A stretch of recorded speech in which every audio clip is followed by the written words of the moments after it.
한마디로 말해서 오늘은 복지국가를 위한 한국 사회의 과제라는 주제로 이야기를 나눠보겠습니다. 이완배 기자의 경제의 속살.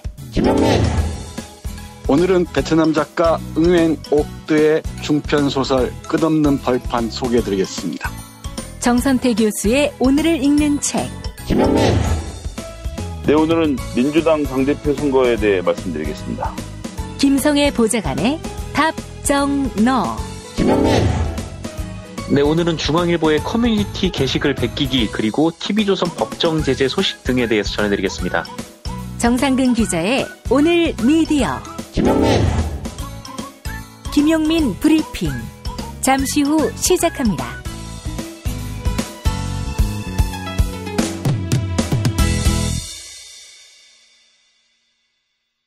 친애하는 영도자 김용민 동지께서는 다가오는 여름철 바닷가 헐벗기 패션쇼를 대비하여 다이어트에 목숨을 건 인민들을 갸륵히 여기시더니 비타샵의 그린 스무디 다이어트 판매를 허락하시었다. 다이어트의 가장 확실한 성공 비결은 강인한 정신력에 있는 것도 아니고 강도 높은 운동에 있는 것도 아니며 오직 먹는 것에 달려있다며 위대하신 영도자 김용민 동지께서는 대동강 전투에서는 승리하셨지만 다이어트 전투에서는 대패하신 지난날을 회상하며 치솟는 울분을 삼키시고는 비타샵 그린 스무디를 원샷 하시었다. 맛있는 다이어트, 폭식 없는 다이어트, 균형 잡힌 다이어트를 위해 비타샵 그린 스무디를 구매하는 방법은 김용민.com.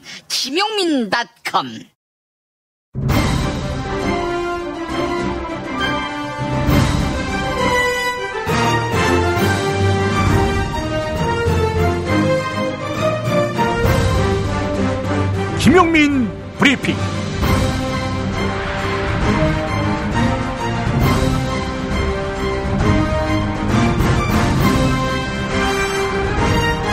(2018년 6월 27일) 수요일입니다.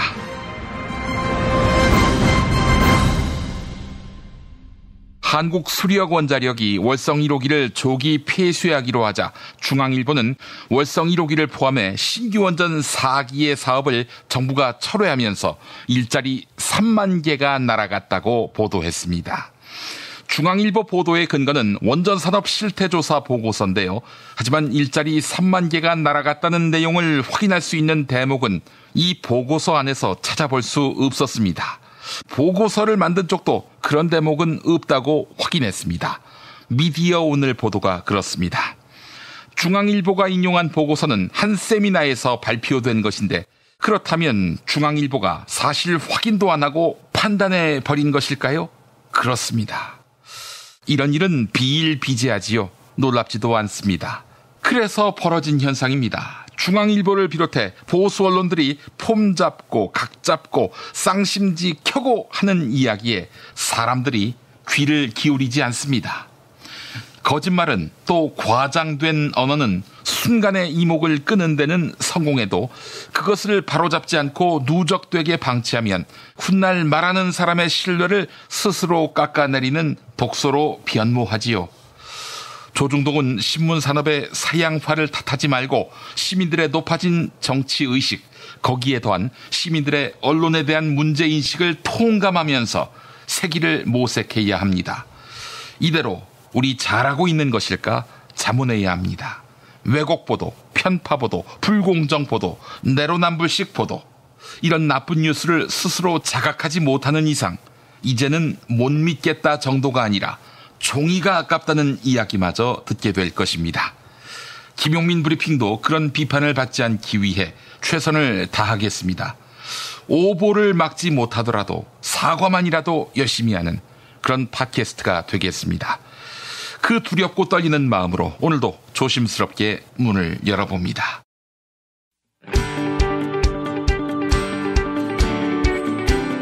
올해 5번째를 만난 미래의 기회 2018 특강 선대인 경제연구소가 7월 14일, 15일 이틀간 진행합니다. 1400만 영화 신과 함께의 제작자는 어떻게 빅데이터 기술을 활용해 흥행몰이에 성공했을까요? 전세계 1위 흥행게임 배틀그라운드를 만든 사람들은 어떤 자질을 가졌을까요?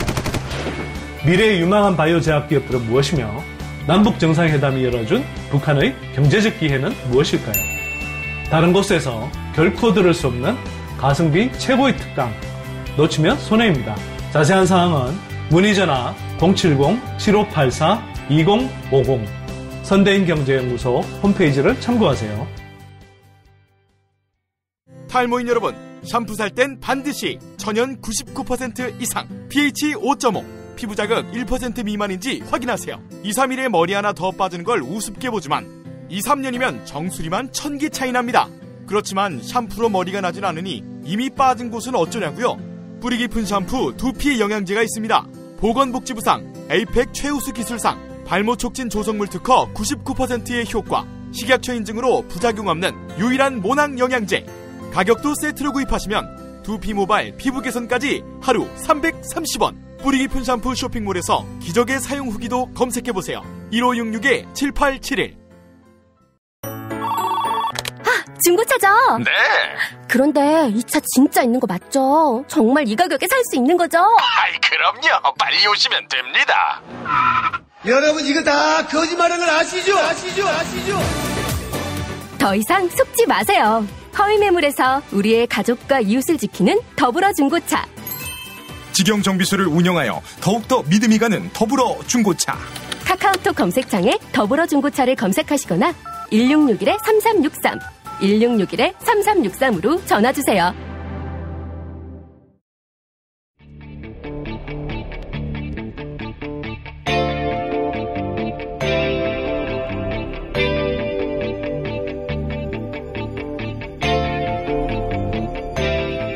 김용민의 뉴스 한장.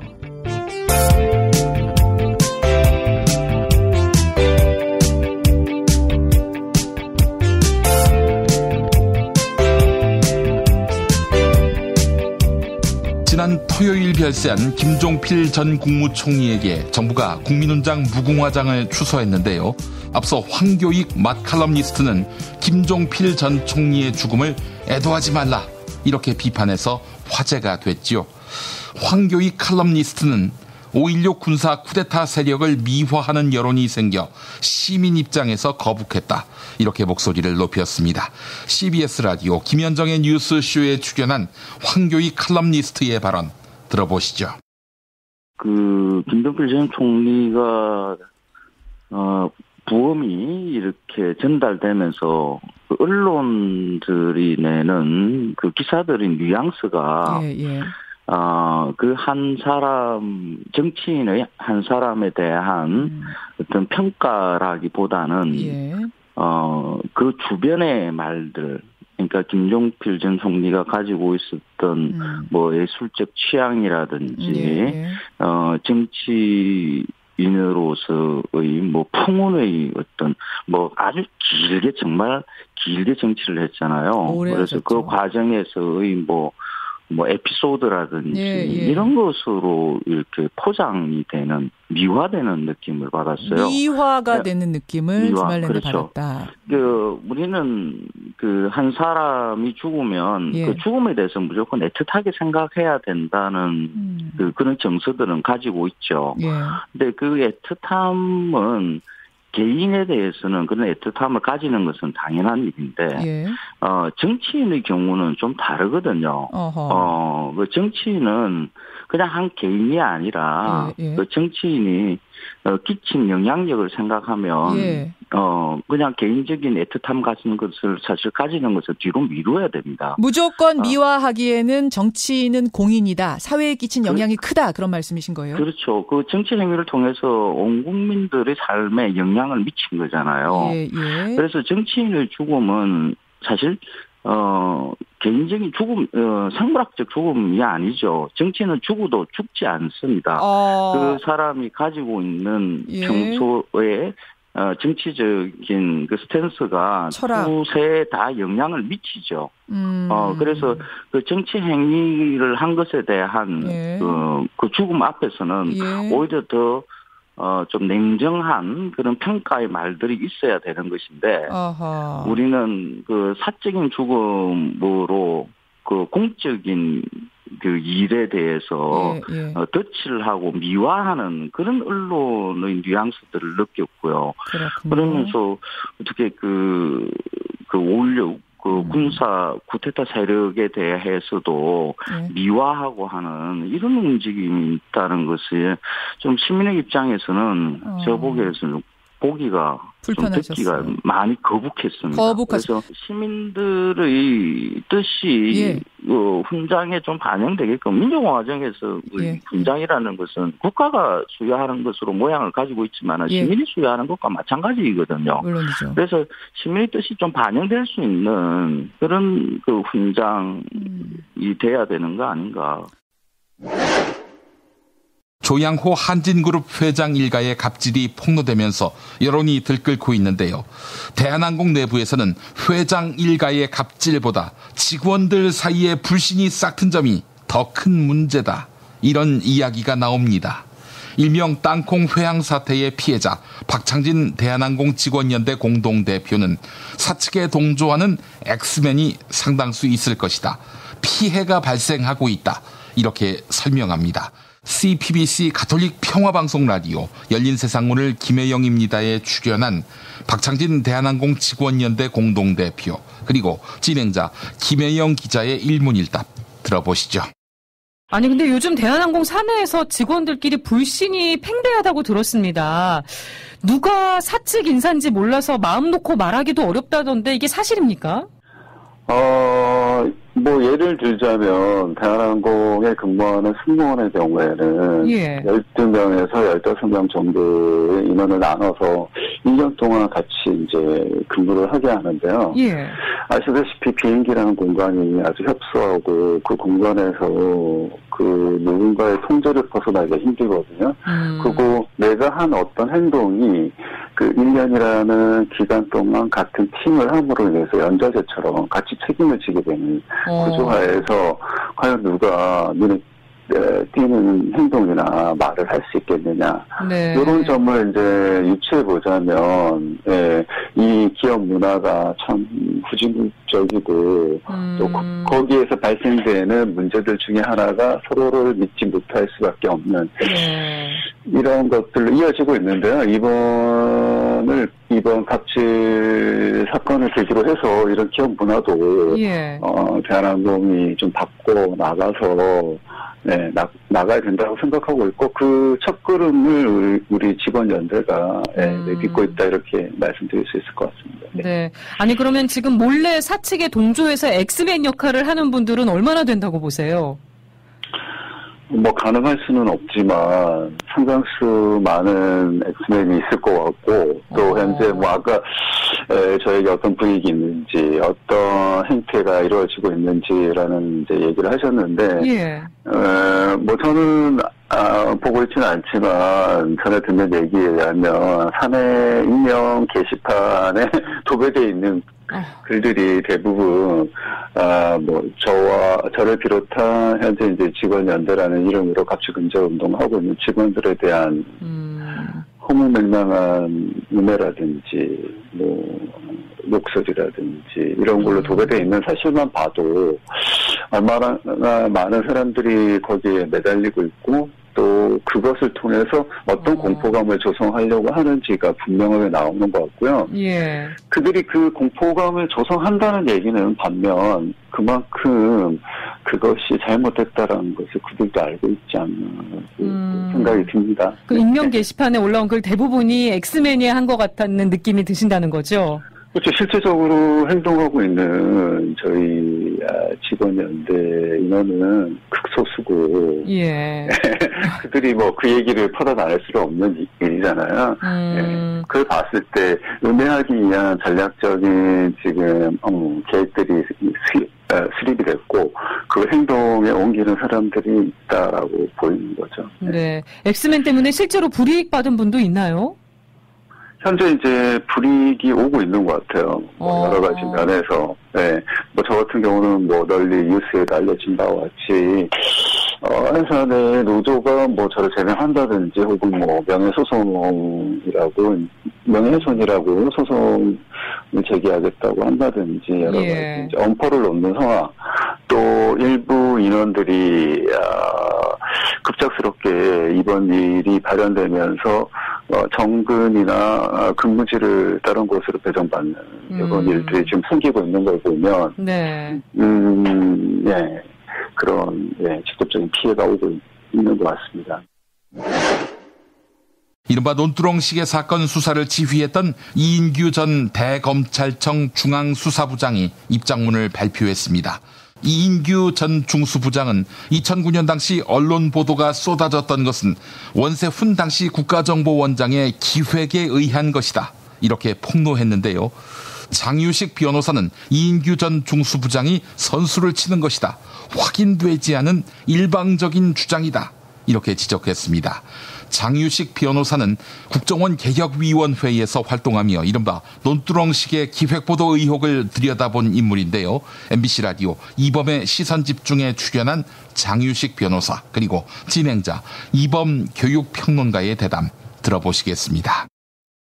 그러니까 이게 시계를 줬는지 받았는지 이거 자체는 중요한 문제가 아니라고 볼 수 있죠, 사실은. 왜냐하면 당시에 이 시계를 줬다, 시계를 받았다 여기까지는 좋은데 논두렁에다 버렸다. 그 다음에 또 논두렁에 버렸다. 이것은 굉장히 선정적이고 자극적인 단어를 통해 가지고 누군가를 모욕 주기 위한 그런 컨셉이거든요. 근데 그런 거를 이제 누가 개입했느냐 이런 과정에 언론이 그 자체 생산한 것이냐 아니면 국정원이 개입했느냐 검찰이 흘린 것이냐 이런 부분이 결국은 이 며칠 후에 이런 조사가 있고 난 며칠 후에 또 SBS에서 그 보도가 나온 한 열흘 정도 후인가 노무현 대통령이 비극적으로 서거하셨기 때문에 그러한 모든 과정들이 결국은 노무현 대통령의 죽음에 어떠한 책임과 도덕적인 비난을 가할 수 있는가 이 문제로 이제 바뀌어버린 것이라고 볼 수 있습니다.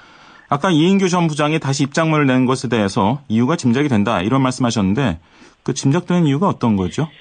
일단은 국정원에서 다시 조사할 때 그냥 전화 조사만 받고 출국을 하셨어요. 근데 지금 현재 검찰에서도 과거사위에서 이 사건을 다시 조사한다고 합니다. 이제 지난번에 SBS에서도 조사를 했어요. 그 진상조사위를. 근데 당시에도 사장하고 보도국장에 대해서는 조사를 못했기 때문에 전체적인 진상이 밝혀진 건 없었죠. 근데 SBS에서도 조사했고 국정원에서도 조사했는데 이제 마지막으로 검찰이 과거사위에서 조사를 한다고 합니다. 그리고 이제 미국에서 교포들에 의해서 최근에 근황이 밝혀지고 하니까 앞으로 뭔가 조사를 계속 받아야 된다라고 하는 생각을 하신 것 같아요. 그런 압박감을 느꼈다. 그 문제에 대해서 먼저 선수를 치는 것이다라고 볼 수도 있고요. 그래서 사실 저희가 그때 조사할 때도 원세훈 원장 얘기는 없었거든요. 그러니까 원세훈 원장으로부터 전화를 받았다는 얘기는 국정원 개혁의 전화조사, 작년에 있었던 전화조사 때는 안 나왔던 얘기인데 지금 입장문은 굉장히 장문인 것으로 알고 있습니다. 뭐 A4 용지 4장으로 썼대는데 거기에 여러 가지 새로운 사실들을 얘기를 했어요. 근데 그거는 일단은 확인이 되지 않는 일방적인 주장이라고 할 수 있겠죠, 우선은. 이인규 중수부장의 입장문에도 보면 작년까지는 국정원이라고만 얘기했는데 이번에는 이제 원세훈 전 국정원장을 이제 이름을 명기해서 얘기를 하고 있더라고요. 네, 그렇습니다. 좀 새로운 사실들을 많이 얘기해놨는데 이거는 사실은 그렇게 만약 이게 형사 사건화 될 가능성이 좀 높지 않다는 게 문제입니다. 이 공소시효 문제가 있지 않나요? 그렇죠. 이게 뭐 직권남용이든 뭐 국정원법상의 뭐 정치 개입 금지든 꽤 시간이 지난 거기 때문에 시효나 이런 부분들의 난점 어려움이 있거든요. 그래서 어떻게 보면은 이게 혐의가 주어지고 뭐 피의자로서 조사받는 이런 형태는 아닐 거고 단지 제가 볼 때는 이인규 씨 같은 경우에는 당시 수사 책임자로서 이게 의혹이 계속 불거지고 있는 상황에서 진실을 국민에게 밝혀야 될 도덕적인 책임을 갖고 있는 거고요. 또 정치적인 책임을. 진실은 반드시 밝혀진다고. 무엇이 진실입니까? 대통령이라고 하는 지위를 진실을 밝히지 않는 데에 역이용해서. 김보영 아나운서가 함께합니다. 아프니까 팩트다. 안녕하세요. 아프니까 팩트다. 김보영입니다. 최근 지방선거 경기도지사 선거 과정에서는 이재명 후보와 관련된 여배우 스캔들로 논란이 일었는데요. 이재명 당선인 측이 관련자들을 검찰에 고발했습니다. 의혹을 제기한 바른미래당 김영환 전 후보 그리고 여배우 김부선 씨를 공직선거법상 허위사실 공표죄로 고발한 겁니다. 백종덕 이재명 캠프 가짜뉴스 대책단장의 기자회견 발언 들어보시죠. 거짓말로 유권자의 판단을 흐리게 하는 것은 대의민주주의 중대 범죄로 유권자에 대한 모독이자 끊어내야 할 적폐일 뿐입니다. 다만 양쪽의 주장이 극단적으로 부딪히고 있어 스캔들 의혹의 진위를 가리기는 쉽지 않은데요. 이에 허핑턴 포스트 코리아가 팩트체크를 진행했습니다. 허핑턴 포스트 코리아는 양쪽의 진실 공방이 집중됐던 이른바 노무현 전 대통령 장례 기간 옥수동 밀회 논란을 살펴봤는데요. 이 사안을 먼저 제기한 쪽은 김부선 씨입니다. 김부선 씨는 지난해 2월 자신의 SNS에 다음과 같은 글을 올렸습니다. 가짜 총가가 2009년 5월 22일 어디 계셨나요? 제게 전화하셔서 내 집에서 만나자고 했습니다. 고 노무현 대통령 연결식에 왜 가냐고 옥수동 집으로 가라고 하셨습니다. 바른미래당 김영환 전 경기지사 후보 역시 김부선 씨에게 확인했다며 비슷한 내용을 폭로한 바 있는데요. 김부선 씨가 비가 엄청 오던 날 전화가 왔다고 말했다. 이렇게 전한 바 있습니다. 이에 대해 이재명 당선인 측은 사실관계 자체가 어긋난다며 반박했습니다. 고 노무현 대통령 서거일은 5월 23일이며 이재명 후보는 23일 서거 소식을 듣고 바로 봉화로 내려갔다는 겁니다. 또한 옥수동 집에서 미래를 가졌다고 했지만 23일부터 29일까지 성남시 야탑에 위치한 노무현 대통령 분향소를 지켰다. 이렇게 반박했습니다. 허핑턴 포스트는 9년 전 일이어서 김부선 씨가 정확한 날짜를 기억하기 어렵다는 점, 그리고 연결식 자체와 조문 기간을 헷갈릴 수 있다는 점을 고려할 필요는 있다. 이렇게 짚었는데요. 김부선 씨가 5월 27일 봉화마을에 마련된 분향소를 찾아 조문한 것은 사실입니다. 당시 일부 언론에서는 김부선 씨의 조문 상황을 보도하기도 했습니다. 허핑턴 포스트는 어느 한쪽의 주장이 맞다 그르다 평가하기는 섣부른 점이 있다. 양측 주장의 근거를 되돌아보고 필요하면 추가 설명을 내놓아야 한다. 이렇게 전하고 있는데요. 어제 김부선 씨는 자신의 SNS에 나는 날짜를 특정한 적이 없고 비가 엄청 오는 날 봉화에 가는 길이라고 했다. 옥수동으로 가라는 이재명 당선인의 말을 거부했으므로 미래는 없었다. 이렇게 재반박했습니다. 지금까지 아프니까 팩트다였습니다. 충남 금산의 넓은 인삼밭. 정성농장을 일군 농부아버지 이정열 씨. 자연은 노력한 만큼 내어준다.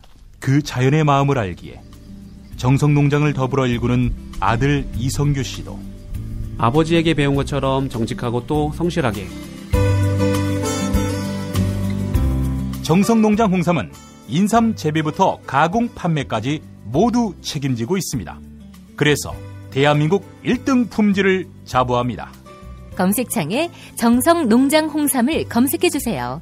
정성농장 홍삼. 전화문의는 010-9754-6972. 다이어트는 결국 먹는 게 문제다! 문제긴 하지. 매끼 식단 챙기기도 번거롭고 빼도 금세 다시 찌고.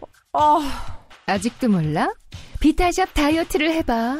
안 그래도 궁금했는데 어떻게 뺀 거야? 몇 개월 한 거야? 몸에는 안 나빠? 물어 뭐래. 비타샵 가봐. 같이 해. 1522-6648 혹은 비타샵을 검색해주세요.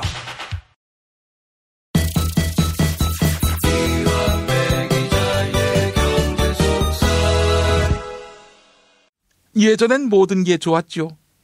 그런데 언제부턴가 골반이 뒤틀리고 허리가 아프고.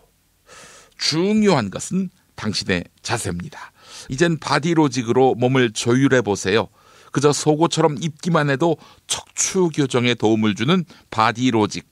검색창에 바디로직, 전화는 031-345-4550, 031-345-4550번입니다. 경제의 속살로 이어갑니다. 민중의 소리 이완배 기자 함께하겠습니다. 이완배 기자님. 네, 안녕하십니까? 네. 자, 오늘 어떤 이야기 준비하셨습니까?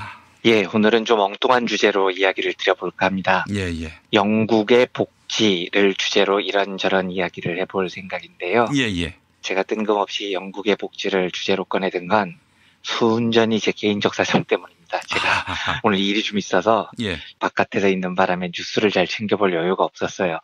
잠깐 보니까 할리 데이비슨의 공장 이전 소식 같은 굉장히 흥미로운 뉴스가 있었는데 이걸 자세히 보지를 못했습니다. 죄송스럽습니다. 그래서 이런 뉴스는 내일 종합을 해서 다시 한번 말씀드리기로 하고요. 예. 이런 날을 대비해서 제가 스페어로 준비를 했던 복지 이야기가 있습니다. 그래서 이 이야기를 드려볼까 합니다. 네. 오늘의 주제는 영국의 복지인데요. 영국이 지금 복지국가냐 이렇게 물어보면 많이 애매하죠. 철의 여인이라고 불렸던 마가렛 대처가 수상이 된 이래 신자유주의 철학이 영국에 확산되면서 영국 복지가 사실 상당히 많이 파괴가 됐습니다. 근데 지금은 이 나라의 복지 시스템이 좀 삐리리한 나라지만 과거에는 영국이 복지국가의 교본 같은 나라였습니다. 제가 기억나는 게 있습니다. 미혼모라고 하죠. 청소년기에 이제 출산한 여성 같은 경우 국가에서 집을 주더라고요. 근데 집이 뭐 그냥 허접한 집이 아니고 괜찮은 집이고 한 10년 살다가 성년이 되고 그러면은 그 집에 계속 살고 싶다? 그러면 그냥 그 집에서 계속 살게 해준다는 거예요. 네. 저거 대단한 나라다. 그런 생각을 했었어요. 제가 그 제도는 정확하게 모르지만 충분히 그럴 법한 게요. 예. 우리가 이제 복지국가 하면 제일 먼저 떠오르는 말이 요람에서 무덤까지 이런 말이 있죠. 태어나서 죽을 때까지 국가가 보장을 해주는. 그런데 이 말의 고향이 바로 영국이었어요. 영국에서 나온 말입니다. 예. 영국이 전 세계적으로 복지국가의 교본이 된 때가 1942년입니다. 시기가 2차 세계대전 딱 한가운데죠. 그러니까 이때 영국은 그야말로 독일한테 신나게 주워 터질 때였습니다. 포탄이 매일 런던에 막 쏟아지고 국가가 망하느니 마느니 뭐 이랬었던 시기였거든요. 예. 그런데 그때 수상이었던 윈스턴 처칠이 갑자기 복지국가의 청사진을 그리는 작업을 합니다. 당시 이제 처칠은 보수당 당수였는데 노동당하고 연정을 하고 있었어요. 전쟁 와중에. 그래서 노동당 출신들을 대거 강요에 포함을 시켜요. 이때 노동부 차관으로 입각을 한 사람이 윌리엄 베버리지라는 유명한 경제학자입니다. 그리고 이 윌리엄 베버리지가 당시에 영국의 100년 대계라고 할 만한 어마무시한 계획을 세우는 작업을 시작합니다. 그리고 작업을 마친 끝에 1942년에 보고서를 발표를 하는데 이 보고서가 그 유명한 베버리지 보고서라는 겁니다. 이 베버리지 보고서는 단순히 한 정권의 목표 이런 수준이 아니고요. 한 국가의 시스템을 한 100년 정도를 내다본 방대한 작업이었어요. 그런데 이 보고서가 전쟁 와중에 발간이 됐는데 정말 베스트셀러가 됩니다. 그러니까 막 영국 런던 시내에 독일 폭격이 막 오고 가고 하는 이 와중에 시민들이 이 베버리지 보고서를 사기 위해서 서점 앞에서 줄을 막 1km, 2km씩 이렇게 줄을 섰다고 해요. 당시에 하루에 책이 7만 부씩 팔렸다고 하니까 어마무시한 인기를 끌었던 거죠. 그래서 런던에서는 전쟁 전황보다도 베버리지 보고서가 더 인기를 끌었다는 우스개까지 있었을 정도입니다. 베버리지는 이 보고서에서 국가의 진보를 위해서 반드시 사라져야 할 5대 악 이런 걸 규정합니다. 그런데 그 5대 악이 뭐냐면 가난, 질병, 무지, 불결, 나태 요거였습니다. 그러면 이 5대 악을 없애려면 당연히 가난이 먼저 없어져야 되겠죠. 그러면 빈곤층에 대한 복지가 시작돼야 하는 겁니다. 질병과 불결 이 5대 악을 없애려면 국가적인 보건의료 체계가 확보가 돼야 하겠죠. 무지와 나태 이 5대 악을 멈추려면 완벽한 공공교육 시스템이 확보돼야 됩니다. 그래서 이 보고서는 어떤 사람이라도 태어나면 국가가 모든 의료를 공급하고 완벽한 교육을 제공하고 어떤 경우에도 빈곤에서 헤어날 수 있는 강력한 복지 시스템을 담습니다. 이런 철학이 있으니까 이제 미혼모 같은 분들에게도 10년 이상 장기주택을 제공하는 김용민 PD님께서 이야기를 하시는 그런 복지가 가능했을 것 같아요. 네. 예, 영국이 자랑하는 요람에서 무덤까지라는 말도 이 보고서에서 출발을 한 겁니다. 우리나라는 사실 복지 이런 걸 떠나서 이렇게 방대하고 장기적인 국가 시스템이라는 걸 계획한 적이 거의 없어요. 제 생각에 유일한 작업이 참여정부 노무현 정부 때 있었던 2006년에 발표됐던 비전 2030이라는 보고서가 장기적인 국가 비전을 담은 거의 첫 번째 보고서였었던 것 같습니다. 그러니까 이 보고서는 실제로 노무현 대통령이요.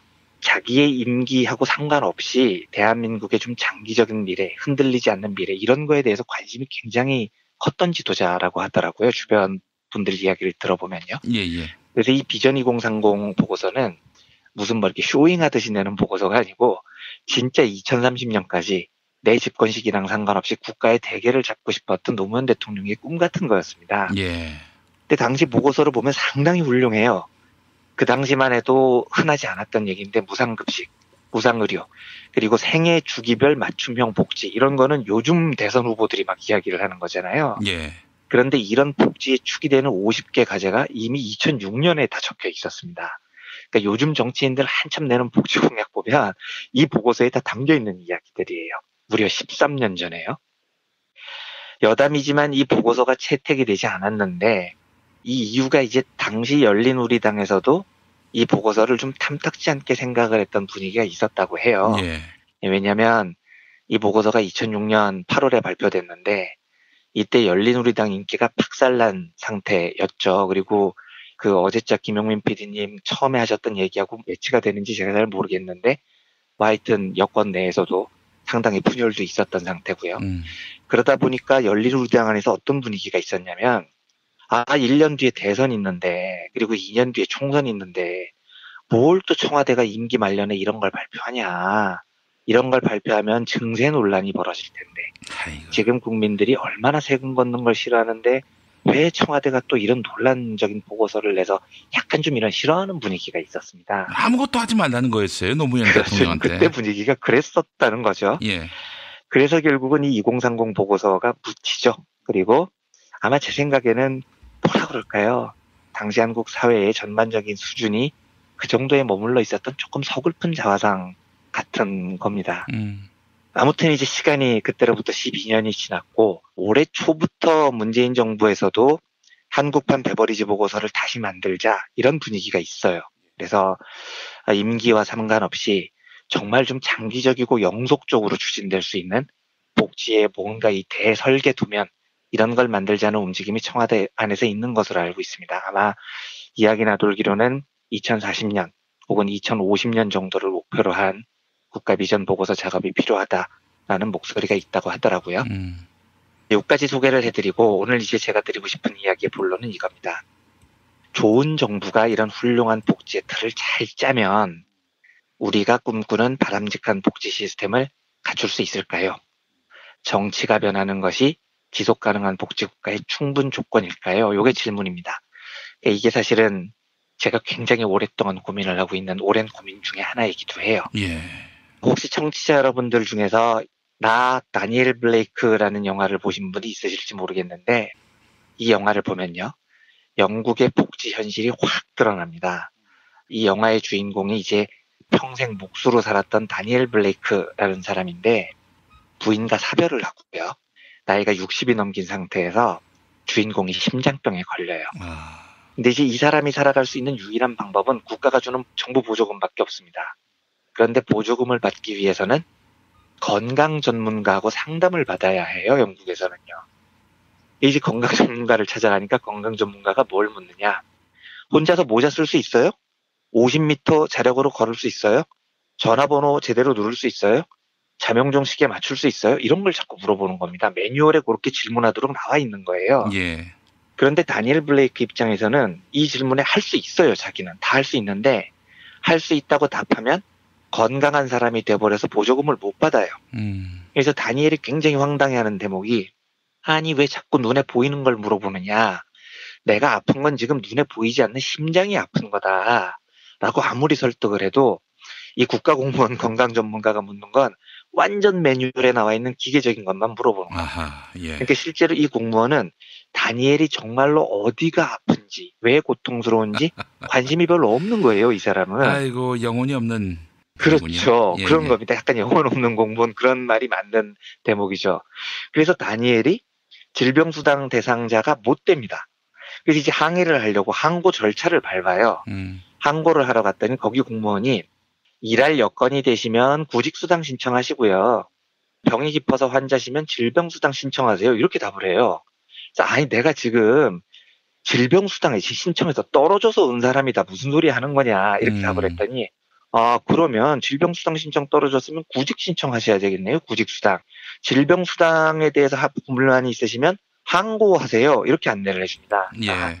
내가 지금 구직할 상황은 안 되고 질병수당 탈락에 항고를 하겠다. 그리고 구직수당 신청도 한번 알아볼 테니까 두 신청의 양식을 좀 달라. 이렇게 얘기를 해요. 그러니까 이 공무원이 그거 둘 다 인터넷으로 신청하셔야 돼요. 아니면 전화 도우미 이용하세요. 이렇게 답을 해줍니다. 근데 이 다니엘은 인터넷을 어떻게 하는지 모르는 사람이에요. 그래서 전화를 합니다. 근데 전화를 하니까 기다리는 시간, 뭐 하는 시간, 1시간 정도 넘게 걸려요. 미치고 환장하는 거죠. 그러니까 복지제도가 있는데 국가가 실제로 민중들의 고통에 무심한 겁니다. 기계적으로 매뉴얼대로만 부르고만 있다는 겁니다. 그래서 다니엘 블레이크는 국가로부터 받을 수 있는 모든 복지 권리를 스스로 포기해버려요. 그리고 복지센터 벽면에 커다랗게 낙서를 합니다. 어떻게 하냐면 나 다니엘 블레이크는 굶어 죽기 전에 항고일 배정을 요구한다. 상담 전화에 구린 대기음도 제발 바꿔라. 이렇게 적습니다. 그러니까 국가의 복지 체계에 대해서 엄청난 항의를 표시를 하는 겁니다. 이 복지가 나를 살리는 체계가 아니고 내 자존심을 짓밟는 체계라는 거예요. 그리고 국가가 나를 사랑하지 않는다는 사실을 확인을 합니다. 그래서 다니엘은 그 복지를 통째로 거부하겠다는 선언을 하죠. 이게 이제 이 영화의 굉장히 잔잔한 주제입니다. 예. 하나만 더 예를 들어보겠습니다. 영국의 베버리지 보고서에 담긴 많은 정책들 중에 이게 이제 대부분이 대처 시대에 오면서 박살이 나요. 그런데 거의 유일하게 그 골격이 보존이 되는 복지 정책이 의료보험 정책입니다. 예. NHS라고 해요. 내셔널 헬스 서비스라고 하는데 이게 뭐라 그럴까요? 영국 국민들의 자긍심 같은 겁니다. 영국의 NHS는 영국 국민들이 영국 왕실만큼이나 자랑스럽게 생각한다는 제도예요. 예. 이 의료보험에 대한 영국 국민들의 자부심이 너무 높아서 대처 같은 이 또라이 자유주의자도 이걸 민영화하고 싶었을 거잖아요. 그런데 이 제도만큼은 건드리지 못해요. 그러니까 우리나라는 지금 건강보험이 이렇게 돼 있죠. 건강보험을 유지하기 위해서는 국민들이 따로 건강보험료를 내죠. 그런데 영국의 NHS는 건강보험료를 국민들이 따로 내지 않습니다.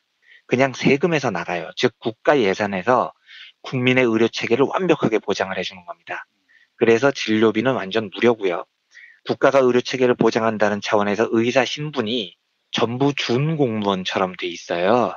그래서 의사가 국가로부터 월급을 받습니다. 물론 상당히 많이 받습니다만 2억 원 정도 된다고 하는데요. 연봉이요. 예. 그런데 2년 전쯤에 한국일보에 이런 기사가 났습니다. 제목이 난치암 환자가 된 의사 병원에 친절을 처방하다라는 게 기사 제목이에요. 영국의 NHS는 제도적으로 실제로 굉장히 훌륭합니다. 영국뿐 아니라 독일업 국가들도 이 제도를 전적으로 활용을 하고 있죠. 근데 이 제도를 실시를 해보면 맹점이 있습니다. 뭐냐? 의사들이 졸라 불친절하다는 거예요. 왜냐하면 의사들이 더 친절하게 환자들을 대해줘봐야 인센티브가 없으니까요. 어차피 월급 받는 공무원인데 뭐 굳이 환자의 마음을 헤아려서 의사들이 친절할 필요가 있냐, 이런 의식이 저변에 깔려 있다는 겁니다. 근데 그 기사에 보면 케이트 그레인저라는 사람이 나와요. 이 사람이 난치암 판정을 받은 환자인데 사실 이 사람 원래 직업이 의사입니다. 그러니까 케이트도 의사 때는 공무원이었으니까 연락 환자들한테 무뚝뚝했겠죠. 그런데 이제 자기가 불치병에 걸려보니까 이게 너무 힘들다는 거예요. 의사가 불쑥 병실에 들어와서 자기는 이제 불치병 암인데 이걸 선고를 어떻게 하냐면 진짜 아무런 표정 변화 없이 이 충격적인 소식을 전하는데 혹시 가족분이라도 불러드릴까요? 이런 말도 없이 눈길 한번 주지 않고 그냥 당신 암이에요. 암세포 여러 곳으로 전이됐어요.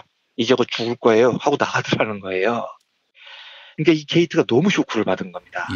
그리고 이후에 병원에서 이 케이트를 뭐라고 부르냐면 7번 침대 환자님 이렇게 번호로 부르다는 거예요. 곧 죽을지도 모르는 사람을 번호로 부르니까 이 케이트의 마음이 얼마나 참담해졌겠습니까? 그래서 이 의사 출신 케이트가 2013년에 트위터를 통해서 Hello, my name is 라는 해시태그를 붙여서 캠페인을 시작합니다. 안녕하세요. 제 이름은 누구입니다. 뭐 이런 뜻이죠. 의사들이 환자들한테 왔을 때 제발 Hello, my name is 누구누구 요거 좀 하라는 겁니다. 최소한 이 정도 인사는 하자는 거예요. 의사가 사람이 사람을 치료하는 건데 그러면 제발 환자를 기계적으로 공장에서 물건 대하듯이 말고 우리 사람이니까 이름이라도 이야기하고 인간적으로 치료 시작합시다. 이 해시태그를 붙여서 캠페인을 시작을 합니다. 그런데 이 해시태그가 무려 10억 개가 넘는 해시태그 트윗을 이끌어냅니다. 엄청난 화제가 됐어요. 그래서 이 운동이 세계 최고의 건강보험 체계를 가지고 있다는 영국의 NHS에 엄청난 경종을 울립니다. 보험 시스템은 대단하지만 그만큼 의사들의 비인간적인 면모가 이 트윗을 통해서, 이 캠페인을 통해서 전 세계 사람들에게 각인이 된 거죠.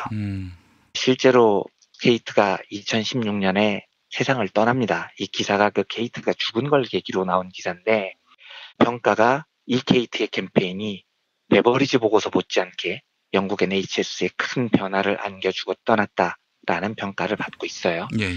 실제로 그 당시 영국 보수당 총리였던 데이비드 캐머런 전 총리는 원래 NHS를 민영화하려고 무지하게 시도했던 사람입니다. 왜냐하면 봐라, 이거 지금 NHS 너무 비효율적이다. 우리 민영화만 하면 의사들 무지하게 친절해지고 돈만 많이 주면 의료 서비스 엄청 좋아진다. 이렇게 주장을 펼치고 다녔는데 케이트의 운동으로 이 목소리가 싹 사라집니다. 이까지 말씀드리고 이제 우리의 문제를 살펴보죠. 우리가 민영화냐 아니면은 국가 주도냐 이런 질문을 받을 때 두 가지 중에 하나를 선택해야 된다는 착각에 많이 빠집니다. 공공의료를 강화할래? 민영화할래? 이 질문의 시장주의자들은 민영화해야 돼. 왜냐하면 시장에 맡겨야 효율이 좋아지고 서비스의 질이 좋아진다.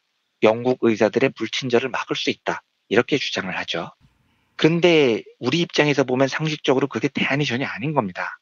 그런 대안을 채택하면 다니엘 블레이크는 아예 복지의 기회조차 얻지 못하겠죠. 돈 없는 환자는 불친절한 의료 서비스조차도 받을 기회가 없습니다. 그러면 그렇다고 이대로 놔두면 지금처럼 무뚝뚝한 복지 시스템에 의지를 하면요. 의사나 공무원은 어차피 월급 나오니까 대충대충 일을 해요. 서비스의 질이 낮아집니다. 다니엘 블레이크가 겪었던 것처럼 인간의 자존감을 말살하는, 복지가 오히려 사람의 자존심을 확 짓밟아버리는 이런 일이 생기죠. 이제 이 두 양극의 선택에서 사람들이 막 갈등을 합니다. 자유주의냐, 복지 시스템이냐, 뭘 선택해야 되냐, 이런 고민을 하는 거죠. 제 오랜 고민이 이겁니다. 새로운 길은 없을까? 제 개인적인 마음속에 담아둔 답은, 이게 표현이 너무 낭만적인데, 진심을 담은 복지라는 거예요. 그래서 복지는 제도의 문제이기도 하지만 그 복지를 지키기 위해서 제일 중요한 건 그 사회가 인간을 얼마나 존중하느냐의 문제부터 출발을 합니다. 예, 맞습니다.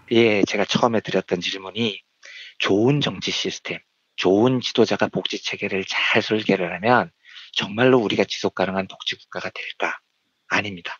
한 절반 정도는 맞지만 절반 정도는 정답이 아닌 거예요. 실제로는 좋은 제도가 필요하지만 그 다음에는 사회의 중심에 제도를 넘어서는 사람이라는 존재가 들어와야 됩니다.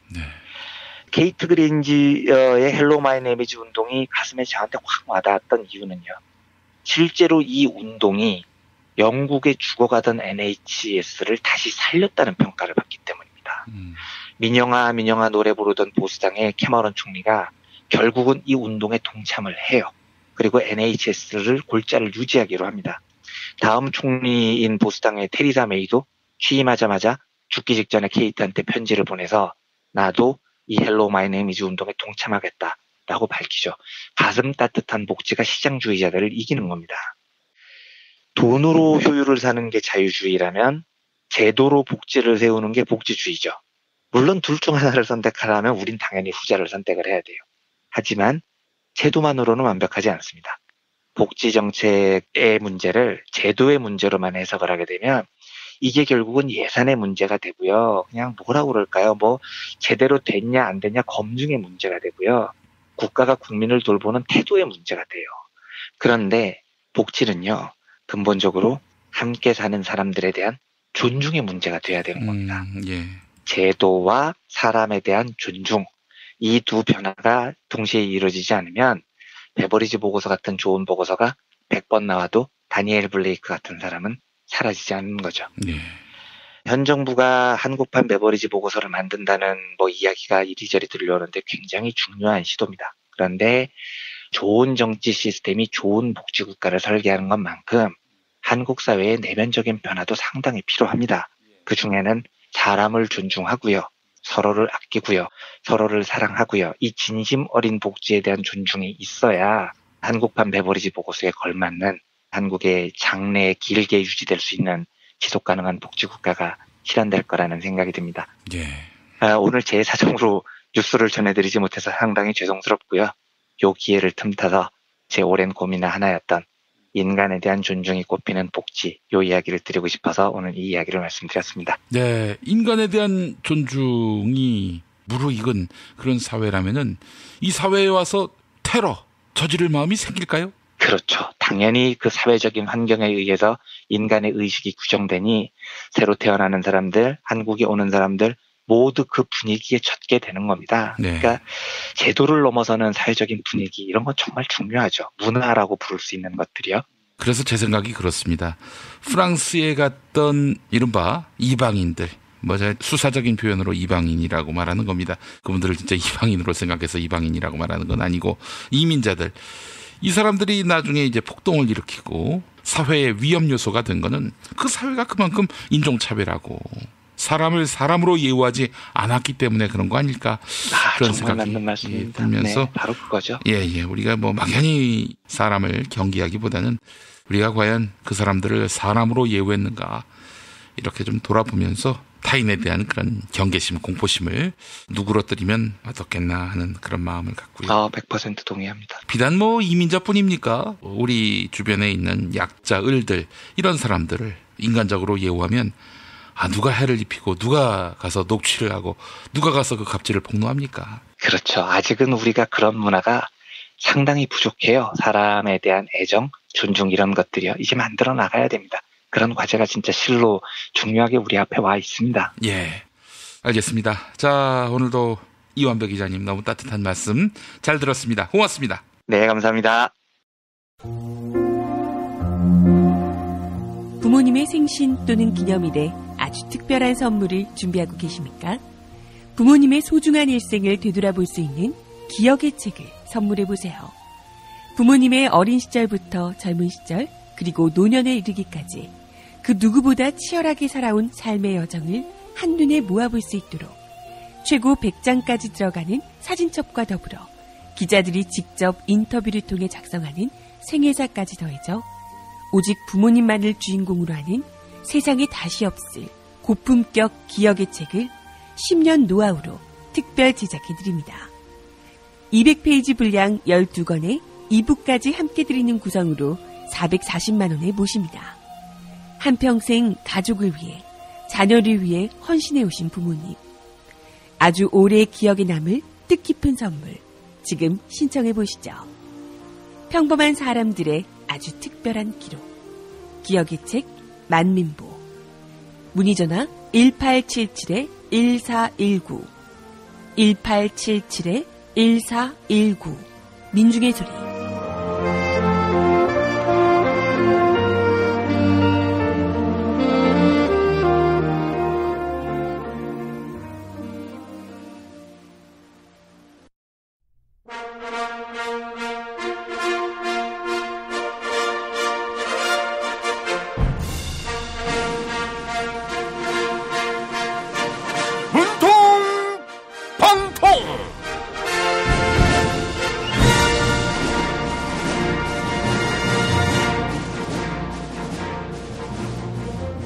대통령 문재인입니다. 평화야말로 진정한 보은이고 추모입니다. 전쟁의 고통에 맞선 용기에 온전히 보답하는 길은 평화의 한반도를 만드는 것입니다. 그런데 자유한국당에서는 김성태 대표 권한대행 겸 원내대표를 추모하려 하고 있어요. 김성태 대표 권한대행이 보내온 편지 읽어볼게요. 문재인 대통령님, 들깨 김성태입니다. 자유한국당 중진 의원들이 저의 사퇴를 촉구하고 있습니다. 당을 위해 단식을 벌이고 몇 가지 맞았는데 이제 와서 저를 팽하려는 겁니다.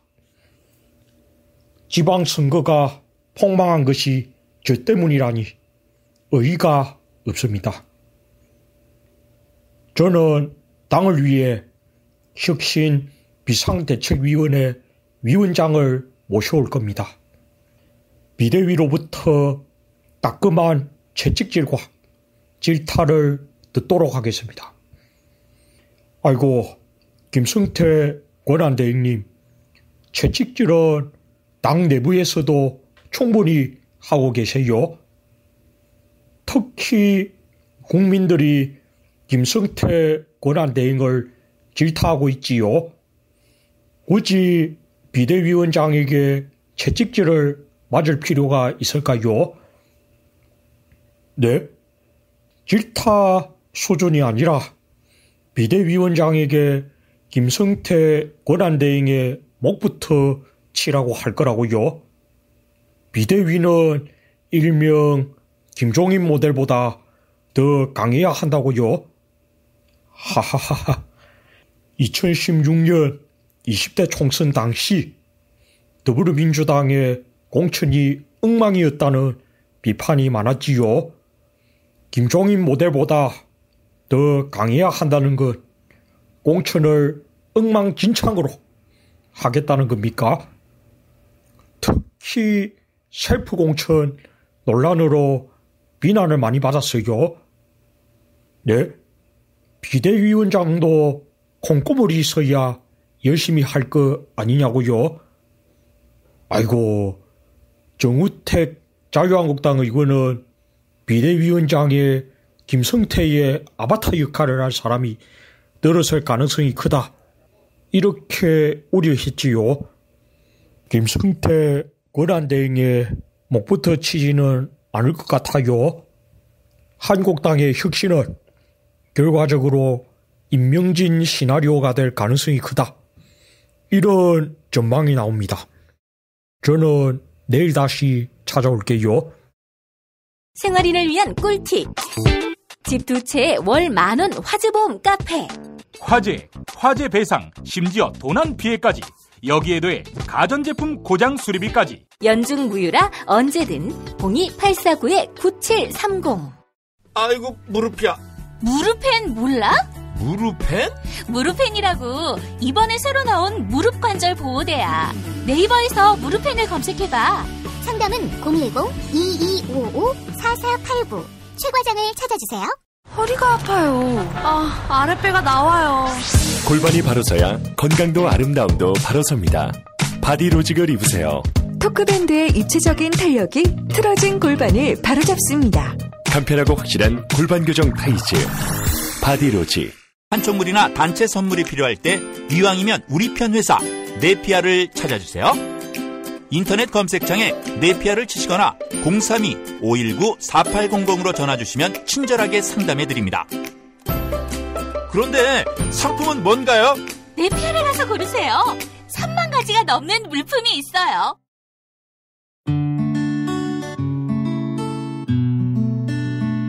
당신과 내가 좋은 나라에서 그 정의로운 나라 그곳에 산다면 난 그냥 좋아서 웃기만 할 거예요. 당신의 뉴스 보좌관 김용민 브리핑.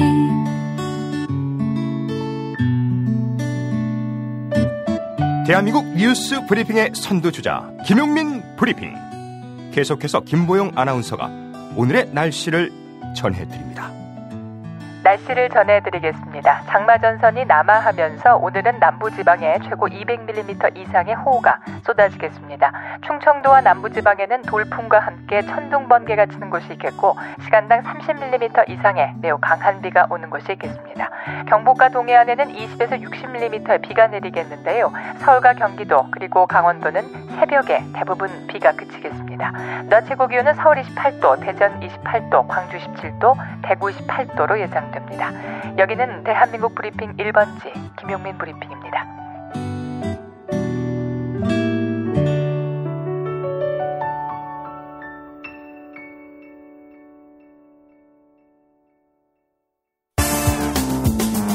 오늘을 읽는 책, 문학평론가인 국민대학교 국문학과 정선태 교수와 함께합니다. 40세 남성 10,000원대, 10살이면 5,000원대의 실손보험과 40세 여성 기준 월 2만원 치아 보험, 내 포털 사이트 다음에 7,000원 운전자 보험 카페를 검색하시기 바랍니다. 전화번호는 016-360-0689, 016-360-0689번입니다. 일반 전화는 02-849-9730, 02-849-9730번입니다. 네, 오늘을 읽는 책으로 넘어갑니다. 국민대학교 한국어문학부 국어국문전공 정선태 교수님 함께하겠습니다. 교수님. 네, 안녕하세요. 예, 자, 오늘 어떤 이야기 준비하셨습니까? 비가 추적추적 오는 날입니다. 이런 날, 이런 소설을 읽으면은 정말 아릿하게 뭔가에 걸려 넘어진 듯한 그런 느낌이기도 한데요. 예. 오늘은 베트남을 대표하는 작가 응웬 옵드의 중편 소설 끝없는 벌판 여러분께 소개해 드리려고 합니다. 예. 이 작품은 10년 전에 이미 번역되었다가 이번에 다시 간행됐는데요. 베트남의 그 메콩강 주변에 살아가는 가족의 가슴 시리고 아픈 둥그런 삶을 그리고 있습니다. 소설에 대해서 이런저런 생각을 할 수 있겠지만 제가 보기에는 소설은 그 그늘진 곳, 정말 사람들이 들여다보지 않는 곳, 그 내면 깊숙하게 그늘진 곳을 찾아가는 행로, 그게 소설의 길이 아닌가 생각을 하곤 합니다. 예. 이 작가가 보여주는 게 그렇습니다. 이 작가가 한국어판 서문에 쓴 글의 일부를 보면 이렇습니다. 저는 끝없는 벌판을 쓰던 당시 삶에 대해 특히 이름 없고 힘없는 사람들의 삶에 관심이 많았습니다. 저는 그들을 사랑했고 온 마음을 다해 그들의 속 깊은 이야기를 들었습니다. 그런 다음 마음속에서 절로 샘솟는 열망에 따라 글을 썼습니다. 내면 묘사보다는 그들이 어떻게 힘겨운 삶의 파도를 헤쳐나가는지 구구절절 풀어내는 데 집중했습니다. 특별히 의도하지 않았고 별다른 보충 설명도 하지 않았는데 독자들은 저의 작품을 보자마자 메콩강 이야기라 불렀습니다. 책을 읽을 때 저절로 메콩 강물이 자신들의 가슴 속으로 흘러 들어오는 것 같다고 했습니다. 네, 작가의 이 말을 듣다 보면은 끝없는 벌판을 그대로 눈앞에 보는 듯합니다. 이 소설은 남매가 있습니다. 디엔이라는 남동생과 나로 등장한 누나가 있고요. 그리고 어머니를 떠나보낸 아버지가 있습니다. 이 세 가족이 살아가는 방식은 이렇습니다. 자그마한 거룻배를 타고 하염없이 떠도는 겁니다. 정처가 없는 거죠. 그러니까 어머니가 다른 남자와 눈이 맞아서 떠나고 난 다음에 아버지는 모든 걸 태우거나 버려버리고 자식 둘을 데리고 이곳저곳을 유랑하면서 오리를 기르면서 목수일을 하기도 합니다. 그런데 이 아버지가 상처 때문인지 두 자녀에게 그렇게 각별한 애정을 보이지 않습니다. 그리고 우리말로 얘기하자면 바람둥이이기도 하고요. 그런 과정에서 이 남매가 정말 진창 같은 삶을 헤쳐나가는 과정들을 보여주고 있는 게 이 작품입니다. 앞에도 말씀드렸습니다마는 이 작품을 읽고 나면은 뭔가에 걸려서 넘어져서 일어나지 못할 것만 같습니다. 참 잘 쓴 소설입니다. 베트남 작가들 제가 몇 명 소개해 드린 적이 있는데 바오닌이나 호앙밍 뚱에 못지않은 요즘 가장 왕성하게 활동하는 작가답게 베트남의 삶의 그 어두운 측면들을 잘 보여주고 있는 것 같습니다. 주제도 주제지만은 문장이 대단히 단단합니다. 우리 애청자 여러분들 중에 소설을 좋아하시는 분들이 많으실 텐데 유럽이나 남미, 일본 소설도 좋은 작품들이 많지만 우리의 눈길이 자주 가지 않았던 베트남이나 필리핀 또는 인도네시아 쪽도 수작들이 아주 많습니다. 예. 이쪽에 관심을 기울여 보시면은 또 다른 문학 세계에 눈을 뜰 수도 있을 것 같다는 생각을 합니다. 제가 문장이 단단하다는 말을 했는데요.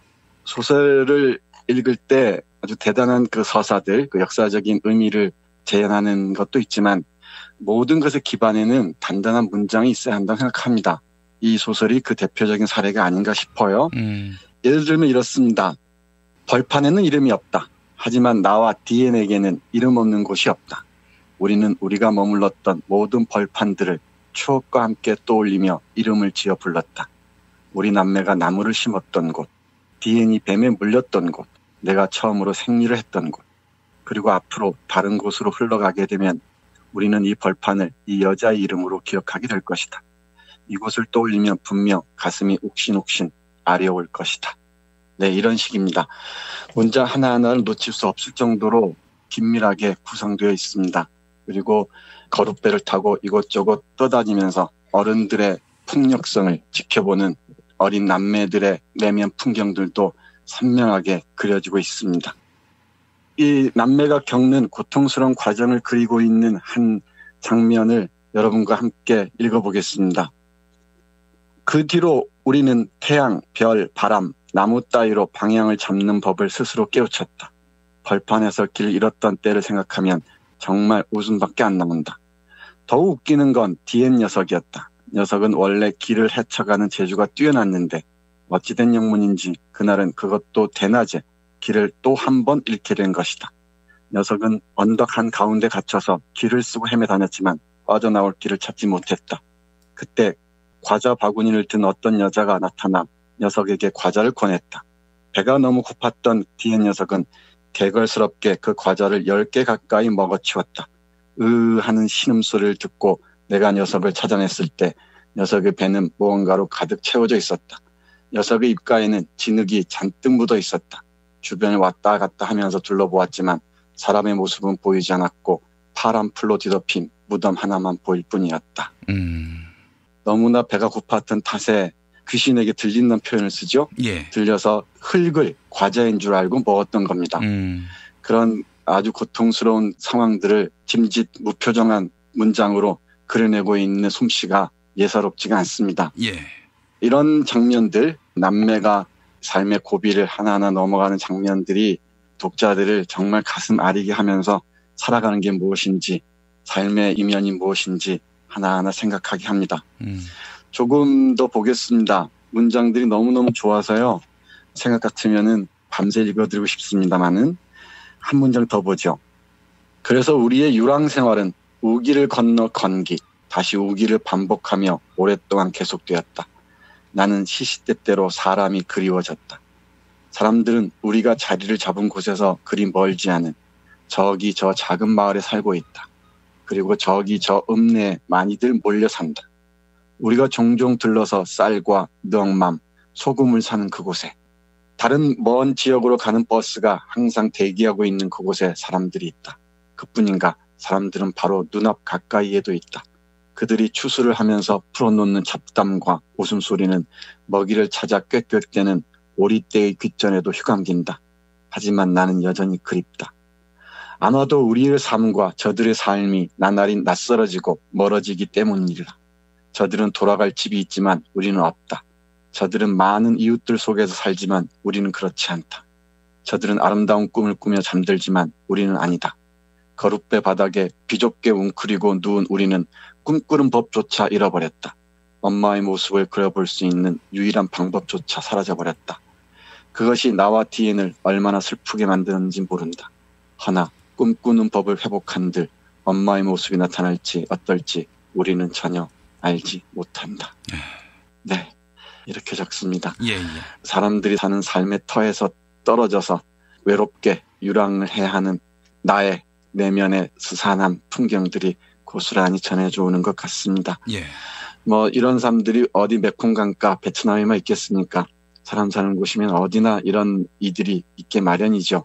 그들에게 눈길을 주는 게 이런 소설을 읽는 사람들의 몫이 아닌가 그런 생각을 해봅니다. 예.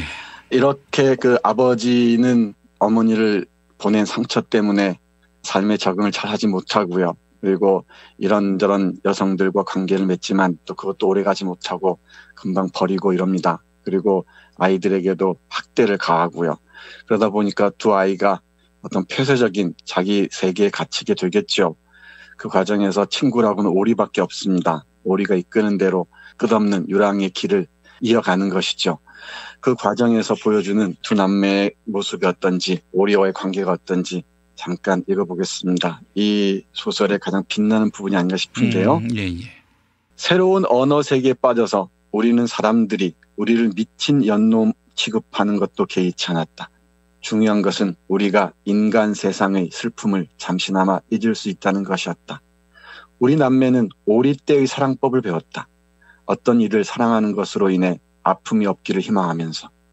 하지만 디엔 녀석이 귀를 쫑긋 세우고 오리들이 하는 말을 듣고 있는 것을 보게 될 때면 나는 깜짝 놀라서 쓰디쓴 눈물을 삼키지 않을 수 없었다. 어째서 이런 아픔이 생겨나는 것인지, 슬픔도 사람들과 함께 날 수 없어 오리들과 마음을 나눌 수밖에 없는 것이다. 밤이면 밤마다 우리는 우리 가운데에 걸린 전등을 켜기 위해 녀석들에게 살금살금 다가갔다. 녀석들은 우리를 알아보고는 아무런 요동도 치지 않았다. 조심스럽게 알을 꺼내 들면서 나는 모호한 소리로 노래를 흥얼거렸다. 음을 낮추어야 하는 몇몇 소절은 소리를 제대로 내지 못했다. 오리들은 내 노랫소리에 아주 민감했다. 내가 소리를 제대로 내지 못했던 소절을 그 다음번에 기를 쓰고 고쳐 불렀을 때 녀석들은 금세 그 차이를 알아차렸다. 그러곤 나를 의심의 눈초리로 바라보았다. 어라? 저번에 왔던 그 녀석 아니야? 눈먼 오리가 코를 킁킁거린 뒤에 웃으면서 말했다. 그 녀석이지 또 누가 있어. 목소리가 약간 달라졌을 뿐이야. 분명한 건 녀석의 심장 소리지. 아주 익숙한 소린 걸 뭐. 어두침침하고 흐느껴 오는 듯하고 곧 떨어질 벼이삭처럼 매가리도 없고. 아빠, 그런 그 심장이 폭발하지는 않을까요? 왜 아니겠니? 눈을 감아보면 어떻게 될지 금방 알 수 있어. 오리들이 짓거리는 느닷없는 이야기를 듣고 나는 내 심장 소리를 듣기 위해 눈을 감았다. 오리들과의 소통으로 인해 우리는 적절한 형벌을 받았다. 새로운 세계와 더불어 우리는 그럭저럭 즐거웠고 그럭저럭 아팠다. 때론 무엇인가가 우리의 등 뒤에 서서 우리를 조롱하며 비웃는 것 같았다. 네, 이 문장 하나만으로도 이 끝없는 벌판이라는 작품은 읽을 수 있을 것 같습니다. 인간과의 소통이 절단된 상태에서 오리와 깊은 얘기를 나누는 장면이죠. 그러니까 오리들의 의탁을 해서 자신의 고통을 다시 읽어내는 이 솜씨가 정말 만만치가 않습니다. 뭐 세상에 오리맛도 못한 사람들 참 많죠. 그런데 이 소설에도 등장합니다마는 AI, 조류 인플루엔자 때문에 오리들을 집단으로 파묻어버린 장면들이 나옵니다. 오리들의 생명뿐만 아니고 인간들의 밥줄을 끊는 행정 조치의 그 야만성도 잘 드러나 있습니다. 이제 마지막 부분으로 가기 전에 한 문장만 더 보겠습니다. 우리는 모든 것을 그런 식으로 스스로 깨우쳐야 했다. 결과도 알 수 없는 걸 그냥 한번 몸으로 직접 겪어본 뒤에야 비로소 실체를 알게 되는 것이다. 이해하기 힘든 것들은 가슴속에 묵직한 체증처럼 계속 남아있었다. 그러다 보니 어떤 것에 완전히 통달하자면 우리는 그에 대한 커다란 대가를 치러야만 했다. 색감가 나무 그늘 아래서 뛰노는 오리들을 가만히 지켜보느라면 갑자기 부끄럽다는 생각이 밀려들기도 했다. 녀석들은 결코 서로에게 속임수를 쓰거나 상대를 겁탈하거나 하는 법이 없었다. 이 땅의 악취를 풍기는 존재는 오리가 아니라 인간들이었다. 오리들은 짝짓기를 하기 전에 서로의 진심을 나누는 시간을 부드럽고 편안하게 그리고 충분히 가졌다. 절대로 천박하지 않았다. 오리들의 사랑법을 지켜본 디엔과 나는 큰 충격을 받았다. 세상에 우리가 예전에 알고 있던 세계와는 너무도 달랐다. 희열 속에는 사랑이라 불릴 만한 것들이 차고 넘쳤다. 몸을 가눌 수 없을 만큼 의욕에 찬 해오리 바람이 디엔의 가슴속에 일렁였다. 녀석의 가슴에 괴로운 회한만이 가득했을 때 그 여자가 우리 앞에 나타난 것이다. 네, 오리들의 사랑법에는 존중이 있고 신뢰가 있다고 합니다. 근데 인간들은 함부로 겁탈을 하고 함부로 상대를 무너뜨리곤 하죠. 여기서도 예외가 아닙니다. 남녀 관계라는 게 오롯하게 사랑과 신뢰로 가득한 게 아니고요. 남성에 의한 억압들, 학대들이 사랑의 이름으로 자행되곤 합니다. 이 소설의 마지막 부분이 충격적인데요. 여기 디엔의 누나인 나가 동네 악당들에게 겁탈을 당하는 장면입니다. 이 장면을 읽다 보면은 정말 눈물이 저절로 앞을 가리는데요. 이 구절을 제가 읽을 수 있을지 모르겠습니다만은 딸이 겁탈당하는 장면을 지켜보면서도 아버지는 아무런 짓도 하지 못합니다. 그러고서 딸이 고통스러운 시간을 통과하는 다음에야 나타납니다. 그리고서 이야기가 이렇게 이어집니다. 형편없이 구겨진 피투성이의 두 몸뚱이만 벌판에 남았을 때 태양은 다시금 햇살을 아른아른 뿌려주었다. 누군가가 하늘 높이 제비떼를 흩뿌려 주었다. 제비들은 나무 이파리처럼 맥없이 떨어지지 않으려고 열심히 날개짓을 해댔다. 아버지는 윗옷을 벗어서 딸의 몸을 덮어주었다.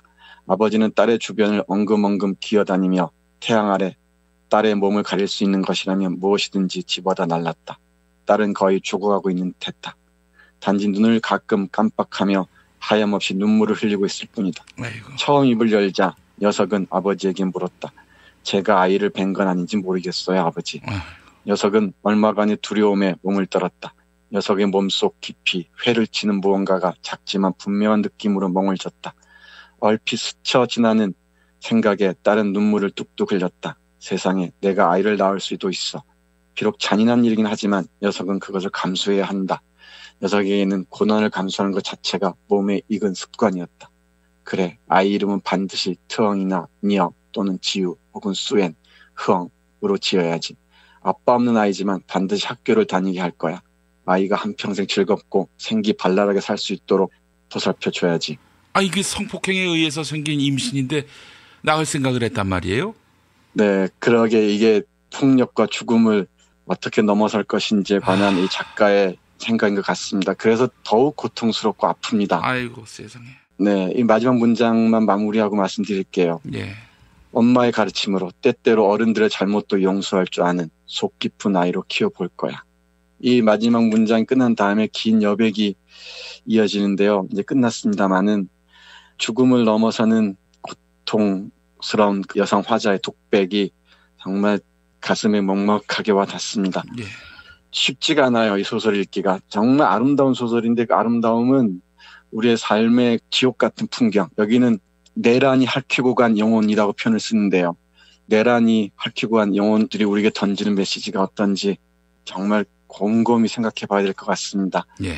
동생 디엔도 떠나버린 상황에서 동네 건달들에게 겁탈을 당한 여성 화자의 목소리가 너무나 아파서 오랫동안 잊지 못할 작품으로 남을 것 같습니다. 우리가 베트남 하면 또 화려한 경제 발전을 떠올리기 십상인데 예. 이면에 어두운 지점들이 얼마나 많은지 그 안에서 무슨 일이 일어나고 있는지 이런 소설은 또 우리에게 잘 이야기를 해줍니다. 예.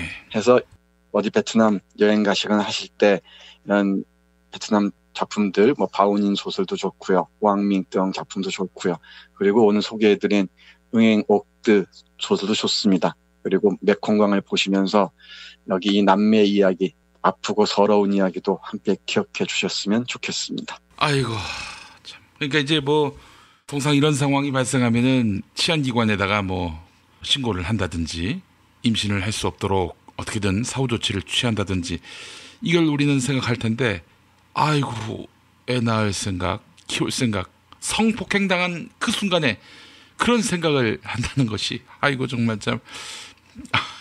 그러니까 소설이 참 어찌 보면 잔인하기도 하죠. 우리에게 이런 모습을 보여주는 게. 예. 그리고 이 소설 전체에서 얘기하듯이 성폭행이 일상적으로 벌어지고요. 예. 그런 걸 보고 자란 소녀가 정말 이 지옥 같은 상황을 벗어나기 위해서 어찌할까를 고민한 끝에 이런 결론을 끌어가는 것 같습니다. 예. 정말 이런 어른들 용서할 수 있을지는 모르겠습니다만은 이름 없습니다. 여기에서 이 소녀가 눈물 섞인 목소리로 우리에게 전하는 음성을 떠올리면서 어떻게 인간과 관계를 맺어야 할 것인지 다시 한번 떠올리지 않을 수가 없네요. 예. 청취자 여러분들에게 죄송합니다. 아름다운 작품들 소개해드려야 되는데. 아유, 별 말씀을요, 교수님. 이런 일들이 현실 속에서 벌어지고 있다는 점을 우리가 간과하고 사는 것이 더 문제지, 이런 내용이 불편하다고 마다하고 배제하는 거, 그게 온당할 수 있겠습니까? 네, 맞습니다. 인간은 뭐 천사의 모습과 악마의 모습을 두루 갖추고 있는 것 같습니다. 제가 좋아하는 소설이 그런 것 같아요. 인간의 천사의 모습보다는 악마의 모습을 가감없이 드러내주는 게 좋은 작품이라고 생각하는데 이 응행옥드의 끝없는 벌판도 그런 작품 중에 하나가 아닌가 싶습니다. 예, 알겠습니다. 네, 정선태 교수님, 오늘 끝없는 벌판, 이 시간에 처음으로 접하는 베트남 소설이 아닐까 싶은데, 베트남 분들은 이름이 너무 어려워가지고 제가 응웬 옥드, 응웬 옥드, 1976년 작가네요. 1976년에 태어났습니다. 예, 베트남 최고의 베스트셀러 작가 응웬 옥드의 작품 소개를 해주셨습니다. 자, 교수님 오늘 감사합니다. 네, 고맙습니다.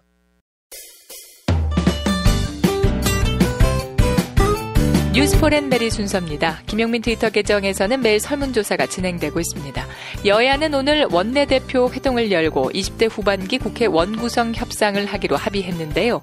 이른바 알짜 상임위원회 위원장직을 차지하기 위한 경쟁이 치열해 합의안 마련이 쉽지는 않아 보입니다. 이에 박지원 민주평화당 의원은 자유한국당과 바른미래당이 협조하지 않으면 단독 개혁 벨트를 구성해 원구성을 마쳐야 한다고 주장했습니다. 더불어민주당과 민주평화당 그리고 정의당과 무소속 의원이 합의해 원구성을 하자는 건데요. 시민들은 박지원 의원의 제안 어떻게 평가하고 있을까요? 어젯밤 7시까지 모두 1041분이 설문조사에 참여해 주셨습니다. 85% 대부분의 시민들은 원구성 과정에 한국당과 바른미래당을 배제해도 된다. 이런 입장 갖고 계시네요. 한국당과 바른미래당도 포함시켜야 한다. 이런 의견은 15%로 나타났습니다. 트위터를 통해 시민들이 여러 의견 남겨주셨습니다. 바닷속 칡뿌리님, 그들을 과연 정당이라 말할 수 있겠습니까? 땅 살리는 타자님, 없으면 더 좋습니다. 설문조사에 참여해주신 여러분께 감사의 말씀 전합니다.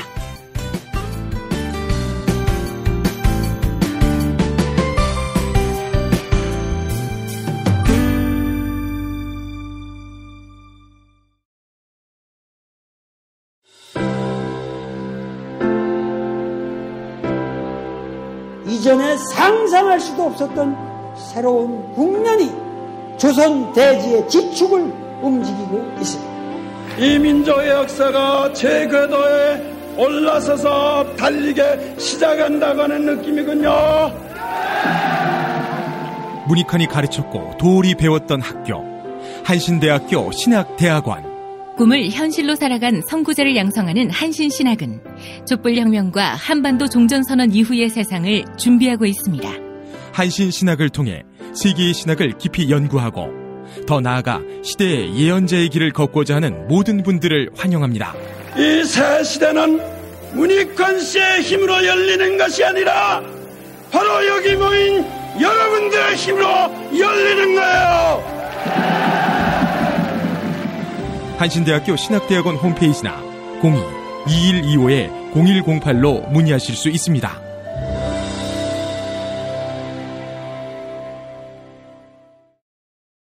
탄핵 때문에 뭐 이야기를 전달을 하려고 해도 길을 막고 듣질 않아요. 패족 수준으로 쪼그라든 한국 보수. 회생의 길은 과연 있을까? 변화된 정치 환경. 갈 길 잃은 보수에게 새로운 희망을 제시한다. 애국보수의 화려한 부활과 집권을 위한 본격 가이드. 김용민의 신간. 보수를 지켜라. 진중권도 투표하는 보수 정당. 광주에서도 일당이 될 수 있는 보수 정당. 젊은이들의 입당이 줄을 잇는 보수 정당. 언제까지 민주당 정의당을 부러워만 할 것인가? 부러우면 진다니까? 자유한국당 당원 김용민이 쓴 보수를 지켜라. 이김에서 나왔습니다.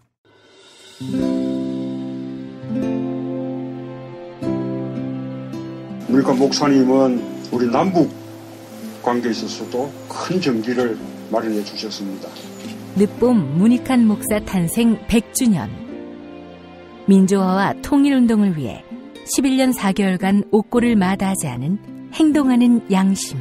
오늘 우리가 누리고 있는 이 민주주의 또 문익환 목사님 덕분이 아주 큽니다.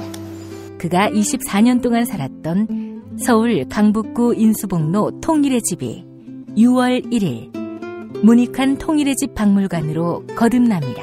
사람들이 이렇게 항상 북적북적 이렇게 했던 공간이라 아버지한테만 아니라 우리 모두들한테 굉장히 큰 의미가 있는 통일의 역사를 기억하며 통일의 길을 모색하는 문익환 통일의 집 박물관 기념사업 추진위원으로 함께해 주시겠습니까? 이건 단지 어떤 유가족들의 유산이 아니라 우리 시대가 가지고 있는 유산이기 때문에 자세한 안내는 포털 사이트에서 문익환 통일의 집을 입력해 주세요.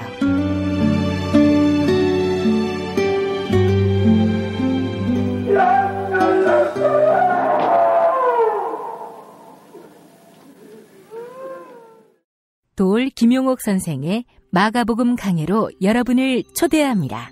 이 마가복음이라는 게 대단히 중요합니다. 왜냐하면 복음서의 원형이기 때문에. 원형. 매주 일요일 아침 11시 서울 서대문구 충정로 20 서울 지하철 충정로역 9번 출구 앞에 있는 벙커원에서 도울과 만나세요. 율법을 믿으시겠다고? 신약이 율법의 완성이라고? 얼어빠질 그따위 기독교 내 입 앞에서 제발 입도 뻥끗 터지지 말아요. 그런 소리들은. 벙커원 교회 일요일 예배를 겸하는 이 자리. 도울이 진리와 생명이었던 예수를 원형 그대로 복원합니다. 그 십자가를 과감하게 걸머지고 돌아가신 예수를 말하지 아니하고 믿으면 너는 금방 축복받을 일만 남았다. 이게 한국 목사들 99%의 거짓말 설교예요. 도울의 마가복음 설교는 따로 녹화 녹음되지 않으며 현장에서만 만나실 수 있습니다. 뉴스트키 능력평가 정답 맞히신 분들 소개합니다. 어제 문제는 김경수 경남지사 당선인이 만든 도민참여센터의 이름을 맞히는 거였죠. 정답은 경남 1번가인데요. 정답자 연못에 뜬 별님, 다음 정답자 혜지서 엄마님, 클로징 사연 당첨자 꿀잼님입니다. 게시판에 이메일 적어주시면 올인원 향수비누 헤이브로 올인원 파워바를 보내드립니다. 최경영 뉴스타파 기자의 페이스북 글 인용합니다. 심해도 너무 심하다. 태풍이 무엇인가?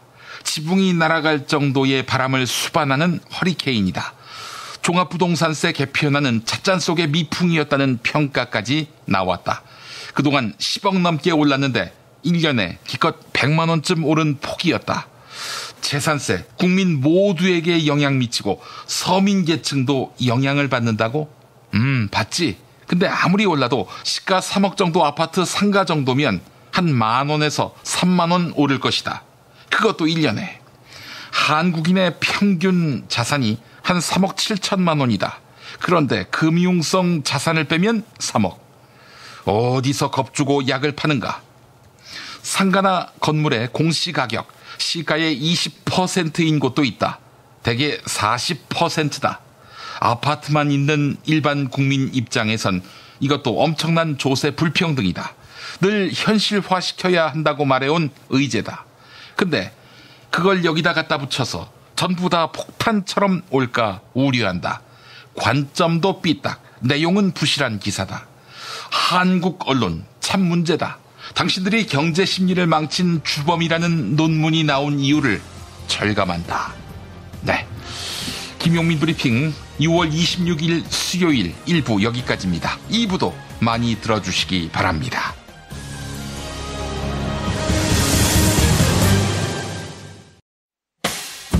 김용민 브리핑과 함께한 시간 어떠셨어요? 다음 시간에도 보다 바르고 알차며 즐거운 정보로 여러분을 찾아가겠습니다. 팟캐스트 포털 팟빵에서 다운로드하기, 구독하기, 별점 주기, 댓글 달기로 응원해주세요. 잊지 마세요. 다운로드하기, 구독하기, 별점 주기, 댓글 달기.